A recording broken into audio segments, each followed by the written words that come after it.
நம்ம ஹிந்து ட்ரெடிஷன்ல யானை ஸ்டாச்சூஸ் இல்ல யானை புகைப்படங்கள் வீட்ல வைக்கிறனால ஒரு மிகப்பெரிய காரணம் இருக்கு. ஏன்னு தெரிஞ்சுக்கணும்னா இந்த வீடியோ கடைசி வரைக்கும் கேளுங்க.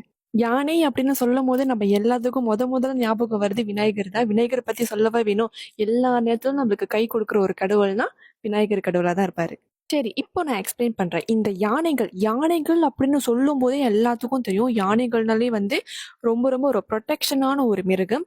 அதுவுமே தாண்டி ரொம்ப ஸ்ட்ரென்த்தான ஒரு மிருகம்னா யானையா தான் இருக்கும். இந்த ஸ்டாச்சூஸ் எல்லாமே வீட்டு அலங்கார பொருட்கள் மட்டும் இல்லைங்க. இது எல்லாத்துக்குமே ஒரு ஒரு மீனிங் இருக்கு. இப்போ நீங்க வீட்டு வாசல்ல வச்சீங்கன்னா, அது ப்ரொடெக்ஷன், ஸ்ட்ரென்த் குடுக்குற ஒரு மீனிங்கா இருக்கும். இது நீங்க லிவிங் ரூம்ல வச்சீங்கன்னா, உங்க குடும்பியோட ஒற்றுமைய காக்கும் மாரி இருக்கும். இதே நீங்க ஸ்டடி ரூம், இல்ல நீங்க ஆஃபீஸ்ல வச்சீங்கன்னா, உங்க பிள்ளைங்களோட படிப்போ, இல்ல உங்க வேலை இடத்துல எந்த மாரி ஒரு பிரச்சனை வந்தாலும், இது உங்களுக்கு ஸ்ட்ரென்த் குடுக்கும்னு அர்த்தம். இல்லன்னா, நீங்க பெட்ரூம்ல வச்சா கூட, உங்களோட strong relationship doesn't matter wife or husband, அண்ணன், தங்கச்சி, அக்கா, தம்பி இவங்க எல்லாத்துக்குமே ஒரு நல்ல ஸ்ட்ராங் ரிலேஷன்ஷிப் உருவாகும். அதான் அந்த ஸ்டாச்சூஸோட டீப் மீனிங்கே. ரொம்ப குவாலிட்டியான ஸ்டாச்சூஸ்லாம் கிடைக்கிறது ரொம்ப கஷ்டங்க. ஆனா இப்ப நம்ம ஆதர் கிராஃப்ட்ல சின்ன சிலையிலேருந்து பெரிய சிலை வரைக்கும் டிஃப்ரெண்ட் சைஸஸ்ல இப்ப அவைலபிளா இருக்கு. வேண்டியவங்க தாராளமா புல்லம் பண்ணலாம். புல்லம் நம்பர்ஸ் எல்லாமே பயோல இருக்கு. நன்றி.